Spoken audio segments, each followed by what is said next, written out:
DKI Jakarta disebut tengah berada dalam ancaman gempa bumi besar. Seberapa besar ancamannya?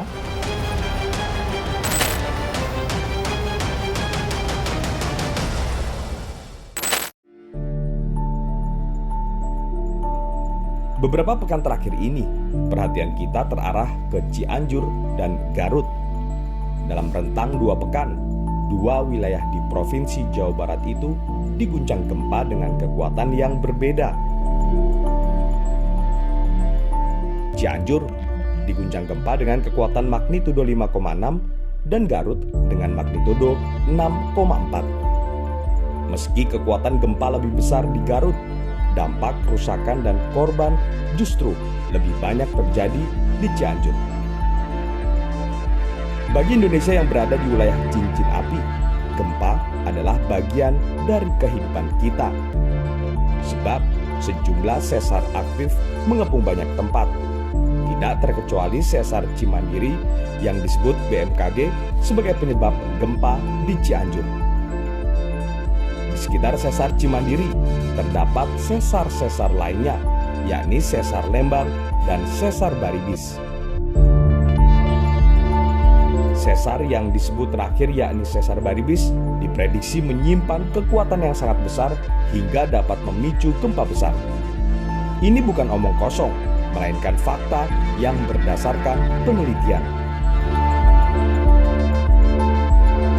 Penelitian yang dipublikasikan Scientific Reports Nature pada pertengahan Juni 2022 lalu menambah bukti tentang ancaman gempa yang mengepung Jakarta dan sekitarnya.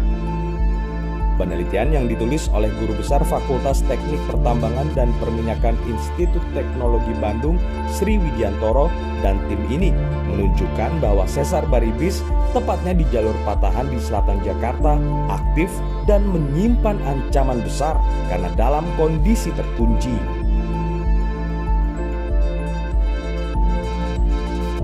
Jadi pada tahun 1996 itu 2 orang peneliti geologi yaitu Barber dan Simanjuntak itu menerbitkan sebuah publikasi ilmiah bahwa ada sebuah mekanisme sesar naik yang berarah dari Purwakarta sampai Serang ya, dan itu menunjukkan jalur yang melewati Bekasi dan selatan Jakarta, selatan Bekasi dan Jakarta. Nah, saat itu masih menjadi tanda tanya besar, masih pro dan kontra terkait dengan keaktifan sesar ini. Nah, namun demikian seiring dengan waktu BMKG terus merapatkan jaringan monitoring gempa dan ternyata memang kita mendapati adanya aktivitas gempa di jalur tersebut ya, khususnya di segmen timur ya, antara Bekasi dan di Purwakarta. Salah satu contoh adalah gempa Bekasi yang terjadi pada tanggal 10 Desember 2019 itu berkekuatan 3,2. Ini pusatnya di Cibarusah, Bekasi. Dan di waktu masyarakat juga merasakan getaran itu, sehingga cukup membuat panik juga waktu itu. Kemudian pada tanggal 4 Januari 2021 itu gempa berkekuatan 2,4 itu berpusat di Jonggol. Nah, ini menarik sekali bahwa ternyata jalur sesar yang digambar oleh Barber dan Simanjuntak tahun 1992 itu ada gempanya dan aktif. Nah, selanjutnya ini menarik tim ahli dari ITB yang kemudian memanfaatkan data BMKG dan data pemasangan alat mereka sendiri dan kemudian digabung ada sekitar 10 aktivitas gempa pada tahun 2019 sampai 2021 itu, dan itu gempanya sebenarnya gempa tidak besar berkekuatan 2,3 sampai 3,1, namun itu berada di jalur sesar yang digambarkan oleh Barber dan Simanjuntak pada tahun 19. Artinya ada sebuah bukti bahwa memang sesar yang dimaksud oleh yang digambarkan oleh Barber dan Simanjuntak itu aktif. Nah, kalau yang ini yang antara Bekasi dan Purwakarta ya, namun yang sebelah barat Bekasi, selatan Jakarta ya, sampai ke Serang itu tidak ada aktivitas gempanya. BMKG sama sekali tidak pernah mencatat aktivitas gempa ini. Tetapi hasil monitoring tim peneliti tersebut ada sebuah peningkatan nilai kompresi yang ada di selatan Jakarta dan itu diduga itu sebagai sebuah zona kuncian sesar dan sedang terjadi akumulasi.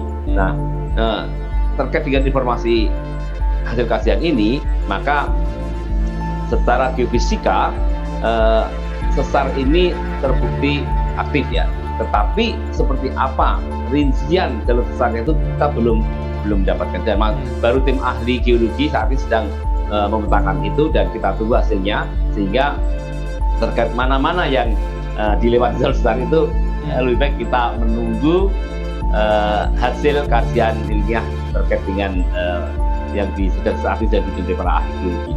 Tidak lama lagi akan publis jurnalnya.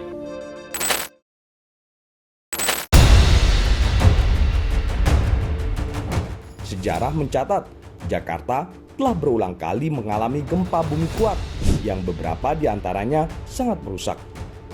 Gempa kuat pertama yang terdokumentasikan terjadi pada 5 Januari 1699. Menurut Arthur Wichmann yang pernah menyusun katalog gempa di kepulauan di Indonesia periode 1533 hingga 1877 menyebutkan gempa 1699 itu terjadi saat hujan lebat.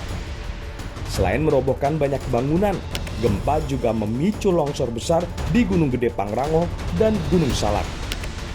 Gempa kuat berikutnya terjadi di Jakarta pada 22 Januari 1780. Gempa ini dianggap sebagai salah satu yang terbesar yang pernah melanda Jawa.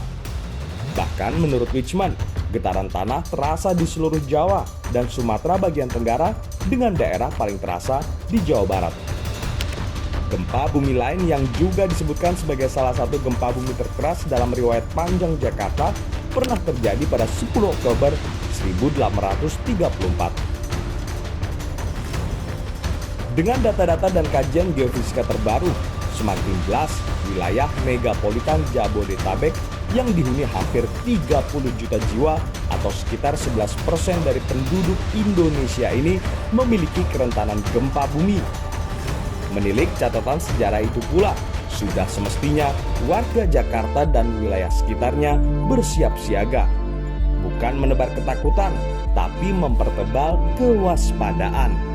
Bagaimanapun, kita harus menyadari bahwa kita hidup di negeri cincin api.